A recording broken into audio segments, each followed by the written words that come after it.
আজকে আমাদের আলোচনার বিষয় হলো সিরিয়ায় তুরস্কের হামলা। বর্তমানে তুরস্ক সিরিয়ায় যে হামলা চালাচ্ছে সেটা হলো আমাদের আলোচনার বিষয়। আমরা সবাই জানি যে সিরিয়ায় যে সমস্যা সেটা অনেকদিন ধরে চলে এসছে, সেই 2011 সাল থেকে, এবং সেটা ছিল মূলত গৃহযুদ্ধ। সিরিয়ার যে প্রেসিডেন্ট বাশার আল আসাদ, তাকে সরিয়ে দেওয়ার জন্যে তার দেশের ভেতরেই যে আন্দোলন শুরু হয়েছিল সেটা পর্যায়ক্রমে আন্তর্জাতিক যে বড় বড় শক্তিগুলো আছে তাদের সমর্থন লাভ করেছে। কেউ বাশার আল আসাদকে সমর্থন করেছে, কেউ আবার বাশার আল আসাদের বিরোধী যারা আছে তাদেরকে সমর্থন করেছে। তো বর্তমান পর্যায়ে এসে আমরা দেখতে পাচ্ছিলাম যে বাশার আল আসাদ মূলত তার নিজেকে প্রতিষ্ঠিত করে ফেলেছিল সিরিয়াতে। সিরিয়ার প্রায় অধিকাংশ এলাকা তার অনুগত বাহিনী দখল করে ফেলেছিল এবং তাকে সহায়তা দিচ্ছিল রাশিয়া। তো এখন এই পর্যায়ে এসে হঠাৎ করে তুরস্ক সিরিয়ায় বোমা হামলা চালাচ্ছে। তুরস্ক সিরিয়ার সাথে সীমান্তযুক্ত। এই সীমানায় তুরস্কের সাথে সিরিয়ার যে সীমানা আছে সেইখানে মূলত সে বোমা হামলা চালাচ্ছে।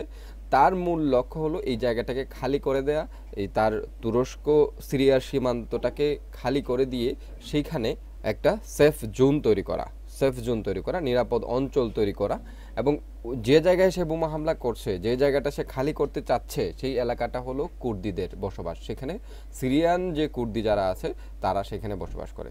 তো যে অপারেশন তারা চালাচ্ছে সেটার নাম হলো অপারেশন পিস স্প্রিং। এটা শুরু হয়েছে 9 তারিখ থেকে, শুরু করেছে তুরস্ক।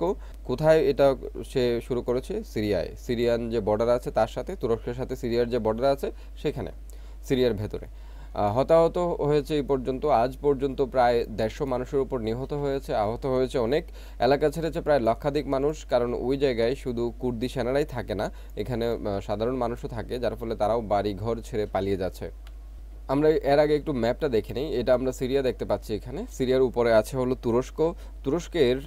এটা হলো তুরস্কের রাজধানী এটা আঙ্কারা, আর এটা হলো ইস্তাম্বুল, তুরস্কের প্রাচীন শহর। এটার মাধ্যমেই সে ইউরোপের সাথে যোগাযোগ আছে তার। মানে তুরস্ক হলো একটা ইউরো এশিয়ান দেশ, মানে যে দেশ দুই মহাদেশেই পড়েছে। সে ইউরোপেও পড়েছে আবার এশিয়াতেও পড়েছে। এশিয়ায় তার বেশিরভাগ অংশ পড়েছে, কিন্তু ইউরোপের সাথেও তার যোগাযোগ আছে। আর এর এইদিকে যদি আমরা দেখি, এদিকে হলো জর্জিয়া, তারপর হলো রাশিয়া। এই তুরস্কের নিচে আমরা দেখলাম যে সিরিয়া, তারপর সিরিয়ার নিচে আছে দেখেন এদিকে হলো জর্ডান, বাম দিকে আছে হলো লেবানন, এরপরে আছে হলো ইসরায়েল এবং ফিলিস্তিনি এখানে। আর এদিকে তো ইজিপ্ট দেখতেই পাচ্ছেন, মিশর যেটা। আর সিরিয়ার এইদিকে আছে হলো ইরাকের সাথে অনেকটা সীমান্ত তার। আর সিরিয়ার সাথে ইরানের যদিও সীমান্ত নেই, কিন্তু কুর্দিরা এখানেও বসবাস করে, ইরানে বসবাস করে। দেখেন কুর্দি হলো একটা উপজাতি যারা 4টা দেশে বসবাস করে, ইরানেও বসবাস করে, ইরাকেও বসবাস করে, সিরিয়াতেও আছে তারা, এবং তুরস্কেও আছে। তুরস্কের বেশিরভাগ অংশ জুড়ে তারা আছে, অনেকটা জায়গায় তারা আছে। আর এটা দেখতে পাচ্ছেন, এটা হলো মেডিটেরিয়ান সি বা ভূমধ্য সাগর যেটা আমরা বলি সেটা। আর এটা হলো সৌদি আরবিয়া, আর এটা হলো কুয়েত, এটা হলো বাহরাইন, এটা হলো কাতার।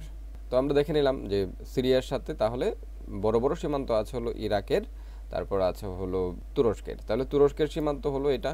এইখানে মূলত বোমা হামলা চালাচ্ছে এই জায়গায়, এই অংশটা জুড়ে বোমা হামলা চালাচ্ছে হলো তুরস্ক। কেন চালাচ্ছে সেটা আমরা দেখব।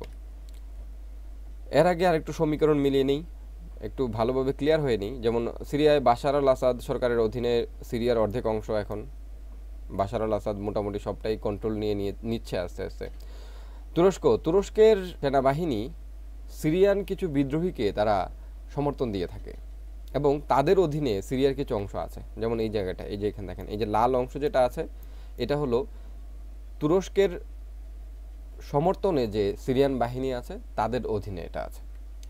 আচ্ছা, আর এটা হলো সিরিয়ান সরকার, যেটা এই কালারের যে অংশটা, এটা হলো সিরিয়ান সরকারের অধীনে আছে।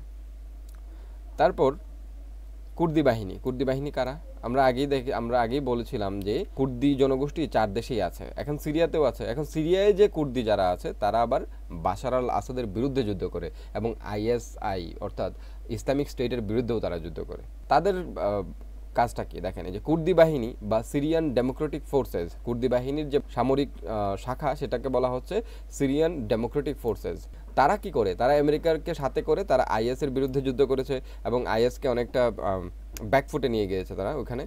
আর নিজেরাও আসাদের বিরুদ্ধেও তারা যুদ্ধ করেছে, কারণ কুর্দিরা আসাদের বিরুদ্ধে যুদ্ধ করছে। ঠিক আছে, আমেরিকা কি করছে? আমেরিকা কুর্দি বাহিনীকে সাহায্য করছে আইএস দমনে, এবং এখন বর্তমানে সেখান থেকে তারা সেনা ফিরিয়ে নিয়ে এসছে, ঘোষণা দিয়েছেন ট্রাম্প। আমেরিকার সেনা ফিরিয়ে নিয়ে আসার যে ঘোষণা, সেটা ঘোষণা দেওয়ার পরপরই তুরস্ক সেখানে বোমা হামলা শুরু করে ওই সিরিয়ান সীমান্তে কুর্দিদেরকে লক্ষ্য করে। রাশিয়া কি করছে? রাশিয়া মূলত বাশার আল আসাদকে টিকিয়ে রেখেছে ক্ষমতায়। ইসলামিক স্টেটের কি অবস্থা? ইসলামিক স্টেট বা আইএস বর্তমানে কোন ঠাসা অবস্থায় আছে ওইখানে? ম্যাক্সিমাম জায়গা তাদের যে খিলাফত প্রতিষ্ঠা করেছিল তারা, সেটা টোটালি তাদের হাতছাড়া হয়ে গিয়েছে। কুর্দি বাহিনী প্রায় সম্পূর্ণটাই দখল করে ফেলেছে। এবং তাদের যে আইএস সদস্য যারা আছে তারা বেশিরভাগই বন্দী আছে কুর্দি বাহিনীর কাছে। আর এই বন্দীদেরকে রাখা হয়েছে ওই তুরস্ক এবং সিরিয়ার সীমান্তে, বন্দি করে রাখা হয়েছে। ঠিক আছে, যেখানে যে জায়গায় এখন বর্তমানে তুরস্ক হামলা চালাচ্ছে ওই জায়গায় তাদেরকে বন্দি করে রাখা হয়েছে এই কুর্দিশ বাহিনীর অধীনে। তুরস্ক কেন সিরিয়ায় এখন হামলা চালাচ্ছে? তুরস্ক সিরিয়া সীমান্তের ভেতরে 30 কিলোমিটার ব্যাপী একটা সেফ জোন তৈরি করতে। কাদের জন্যে? সিরিয়ান রিফিউজি যারা পালিয়ে তুরস্কে চলে গিয়েছে তাদের জন্যে। কোথায়? এই জায়গায়। এটা হলো সিরিয়ার ম্যাপ, এটা হলো তুরস্কের এই সাদা অংশটা টোটালটাই হলো তুরস্ক। এখন তুরস্ক চাচ্ছে এই সিরিয়ার ভেতরে তার সীমান্তের একটু পরেই এই জায়গায় যেটা দেখতে পাচ্ছেন সাদা অংশ যেটা আছে, এই জায়গায় সে কি করতে চাচ্ছে? একটা নিরাপদ অঞ্চল গঠন করতে চাচ্ছে। কাদের জন্যে? এখানে কারা বাস করে? এখানে বাস করে কুর্দি সেনাবাহিনীর যারা লোক আছে, যারা বাশার আল আসাদের বিরুদ্ধে যুদ্ধ করছে তারা বাস করে, এবং কুর্দি অধিবাসী যারা আছে তারাও বসবাস করে। এছাড়াও সুন্নি মুসলমানরা বাস করে, কিছু খ্রিস্টানও বাস করে এই এলাকায়। এখন তারা চাচ্ছে এখান থেকে মানুষদেরকে সরিয়ে দিয়ে তারা এখানে একটা সেফ জোন তৈরি করবে, নিরাপদ অঞ্চল তৈরি করবে। কাদের জন্যে? যারা সিরিয়া থেকে পালিয়ে তুরস্কে চলে গিয়েছে। ওইখানে প্রায় আছে 30 লাখের মতো মানুষ যারা সিরিয়া থেকে পালিয়ে তুরস্কে চলে গিয়েছে। ঠিক আছে, এই যে Turkey's proposed 30 kilometre safe zone to resettle Syrian refugees. এটা হলো একটা কারণ। আরেকটা কারণ হলো, এটা দেখতে পাচ্ছেন সিরিয়া, এটা হলো ইরাক, এটা হলো ইরান, আর এটা হলো তুরস্ক। তো কুর্দি যে জনগোষ্ঠী আছে তারা এই এলাকায়, দেখেন এখানে দেখা যাচ্ছে যে কালারটা আছে সেটা সম্পূর্ণটাই এই এলাকাটাতে তারা কি করে? কুর্দিরা বসবাস করে। এই যে এই জায়গায় অনেকটা জুড়ে, তুরস্কের অনেকটা জুড়ে তারা বসবাস করে এটা।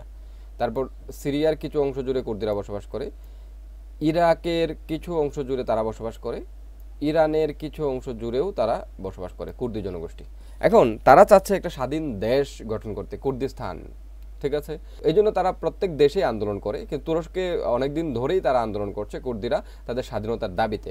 কিন্তু তুরস্ক কখনোই এই স্বাধীনতার দাবি সেটা কর্ণপাত করে নাই।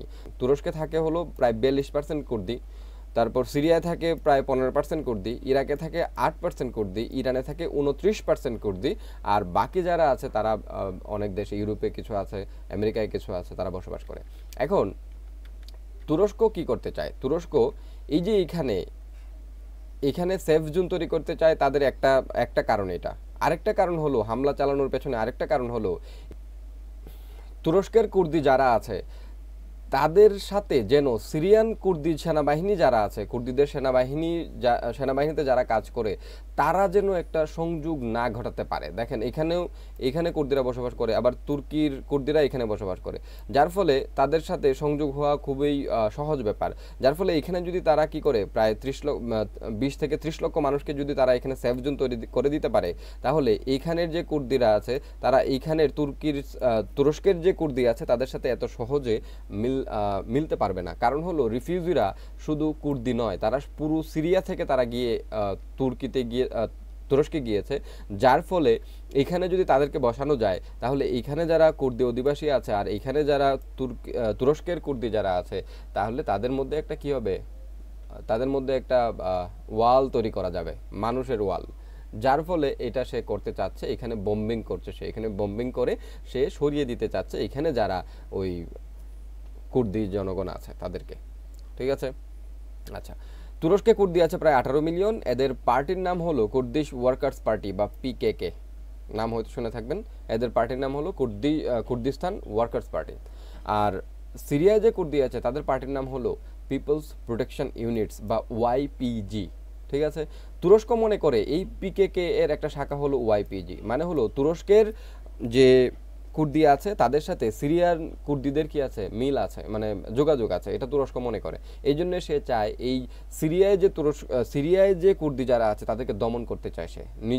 নিজের কুর্দিদেরকে তো সে দমন করেই, সিরিয়ায় যে কুর্দি আছে তাদেরকেও সে দমন করতে চায়। তুরস্ক প্রায় এ পর্যন্ত 40,000 কুর্দিকে তার নিজের দেশের জনগণকে হত্যা করেছে। আর আরেকটা ব্যাপার দেখেন, এই যে এই জায়গায় এসে কি করছে, বোমা হামলা করছে, কিন্তু এখানে দেখেন এখানে লাল অংশ একটা আছে, এখানে একটা লাল অংশ আছে, এখানে একটা লাল অংশ আছে। এগুলো কি? এগুলো হলো ডিটেনশন সেন্টার, যেখানে আইএস যারা মিলিটেন্ট আছে তাদেরকে বন্দি করে রাখা হয়েছে। যুদ্ধে যারা পরাজিত হয়েছে আইএসরা, তাদেরকে অনেকেই হয়তো মারা হয়েছে, কিন্তু বাকি যারা আছে তাদেরকে এখানে বন্দি করে রাখা হয়েছে এইগুলোতে। এখন এই জায়গায় বোমা হামলা করছে কে? তুরস্ক। যার ফলে কুর্দিরা আর এদেরকে বন্দি করে রাখার ক্ষমতা থাকবে না, তারা নিজেদেরকে বাঁচানোর জন্য চেষ্টা করবে, কুর্দিরা নিজেদেরকে বাঁচানোতেই ব্যস্ত থাকবে। যার ফলে এই আইএসরা আবার বের হয়ে যাওয়ার, এই বন্দি শিবিরগুলো থেকে বের হয়ে যাওয়ার একটা আশঙ্কা তৈরি হয়েছে। ঠিক আছে, যেটা কুর্দিরা বলছে যে আমরা নিজেরাই এখন বাঁচতে পারতেছি না, আমরা কিভাবে তাদেরকে বন্দি শিবিরের ভেতরে ভরে রাখবো। এই যে এই জায়গায় বোমা হামলা করেছে, এই জায়গায় বোমা হামলা করেছে, এটা হলো তাদের প্রস্তাবিত নিরাপদ অঞ্চল। তারা এটা এখানে খালি করে শরণার্থীদেরকে এখানে ঢোকাতে চায়। ঠিক আছে, আচ্ছা, অলরেডি এই যে 4,000কে খালি করে দিয়েছে। তারপর আরও অনেক কিছু আছে। আচ্ছা, রাশিয়া কেন কিছু বলছে না? রাশিয়া বলছে না কারণ এই তুরস্কের এই অভিযানে সবথেকে লাভবান হবে রাশিয়ার বন্ধু বাশার আল আসাদ। কারণ তুরস্ক যাদের বিরুদ্ধে, যে এখানে যারা থাকে এখানে হলো কুর্দিরা, আর কুর্দিরা হলো বাশার আল আসাদের বিরোধী। যার ফলে রাশিয়াও কিছু বলছে না, কারণ এতে বাশার আল আসাদেরই লাভ হবে। বাশার আল আসাদও কিছু বলছে না। তুরস্ক তার দেশের ভেতরে ঢুকে হামলা চালাচ্ছে, তারপরেও উনি কিছু বলছে না। কেন? কারণ হলো এই যে এই অভিযানে সবথেকে বেশি লাভবান হবে বাশার আল আসাদ। কারণ তুরস্ক যাদের বিরুদ্ধে অভিযান চালাচ্ছে তারা বাশার আল আসাদেরও কি বিরোধী। ঠিক আছে, ইউরোপ কেন কিছু বলছে না? ইউরোপের কয়েকটি দেশ হুমকি দিয়েছে যে তারা অস্ত্র বিক্রি বন্ধ করে দিবে, সামরিক সহায়তা বন্ধ করে দিবে, কিন্তু তারপরেও তারা শক্ত কোনো পদক্ষেপ হয়তো বা নিতে পারবে না। কারণ তাদের মনে ভয় আছে যে তুরস্ক, যদি আমরা জানি যে তুরস্কের সাথে ইউরোপের স্থলপথে যোগাযোগ আছে, অথবা ভূমধ্যসাগর দিয়েও ইউরোপে যাওয়া যায়। এখন তারা যদি তাদের দেশে সিরিয়ান যে রিফিউজি আছে তুরস্কে, তাদেরকে যদি তারা ইউরোপে পাঠিয়ে দেয় সে তুরস্ক, তাহলে এটা ইউরোপের যে দেশগুলো আছে তাদের জন্য অনেক বড় সমস্যা হয়ে দাঁড়াবে। আমেরিকা কেন সৈন্য ফিরিয়ে নিচ্ছে? মূলত আমেরিকা সৈন্য ফিরিয়ে নেওয়ার ঘোষণা দেওয়ার সাথে সাথেই মূলত এই আক্রমণ তুরস্ক শুরু করেছে। আমেরিকান সৈন্যরা কোথায় থাকতো? আমেরিকান সৈন্যরা এই কুর্দি সেনাবাহিনী যারা আছে তাদেরকে এই জায়গায় থেকে তাদেরকে আইএস এর সাথে যুদ্ধ করতো। কারা? আমেরিকান সেনাবাহিনীরা। এখন আমেরিকান সেনাবাহিনীর লোকরা এখান থেকে তুলে নেওয়া হচ্ছে, ফিরিয়ে নেওয়া হচ্ছে দেশে, যার ফলে এইখানে তুরস্ক হামলা শুরু করেছে। এখন কেন আমেরিকা ফিরিয়ে নিচ্ছে সৈন্য? এক কারণ হলো সামনে নির্বাচন, ডোনাল্ড ট্রাম্প এর প্রেসিডেন্ট নির্বাচন সামনে হলো, 2020 নির্বাচন হবে, প্রেসিডেন্ট নির্বাচন। এখন ডোনাল্ড ট্রাম্প দেখাতে চায় যে দেখেন আমি আমার দেশের সৈন্যদেরকে প্রোটেক্ট করছি, তাদেরকে আমরা নিয়ে এসেছি এখানে। আরেকটা হলো সিরিয়া থেকে আসলেই তারা চলে যেতে চায়, কারণ তারা জানে যে সিরিয়া থেকে তাদের কোনো লাভ নেই। বাশার আল আসাদকে প্রথম দিকে তারা বাশার আল আসাদের বিরুদ্ধে কাজ করেছে, তাকে সরিয়ে দেওয়ার চেষ্টা করেছে, কিন্তু রাশিয়ার কারণে শেষ পর্যন্ত আর সেটা পারেনি। যার ফলে তারা হিসাব কষে দেখছে যে আসলেই কোনো লাভ নেই এখানে থেকে, যে এখানে থেকে কোনো লাভ নেই তাদের। যেমন ইরাকে থেকেও কোনো লাভ হয়নি তাদের, আফগানিস্তানে থেকেও তাদের কোনো লাভ হয়নি। যার ফলে তারা এখান থেকে আর ওইখানে আর থাকতে চায় না, সরে আসতে চায়। কিন্তু এই কুর্দিস্তানে যারা কুর্দি সৈনিক যারা আছে এখানে, তাদেরকে বিপদে ফেলে রেখে এইভাবে চলে যাওয়াটা সমালোচনার মুখোমুখি হচ্ছে এই ডোনাল্ড ট্রাম্পের এই সিদ্ধান্ত। কারণ এর ফলে দেখা যাবে এখানে কুর্দি যারা আছে, সাধারণ জনগণ তো মারাই যাবে, আর যারা সৈনিক আছে, যারা আইএসের বিরুদ্ধে যুদ্ধ করেছে, তাদের ভাগ্যও কি হবে বলা যাচ্ছে না। আর কুর্দিস্তান হলো তুর্কির যে কুর্দি যারা আছে এখানে, তারা সিরিয়ার কুর্দি যারা আছে, এবং ইরাকের কুর্দি যারা আছে, এবং ইরানের কুর্দি যারা আছে, তারা সবাই মিলে একটা দেশ গঠন করতে চায়, এই কুর্দিস্তান। কিন্তু সেই স্বপ্ন আসলেই বাস্তবায়ন হবে কিনা একমাত্র ভবিষ্যতে বলে দিতে পারবে। এই যে কুর্দিস্তানের ম্যাপ হলো এটা।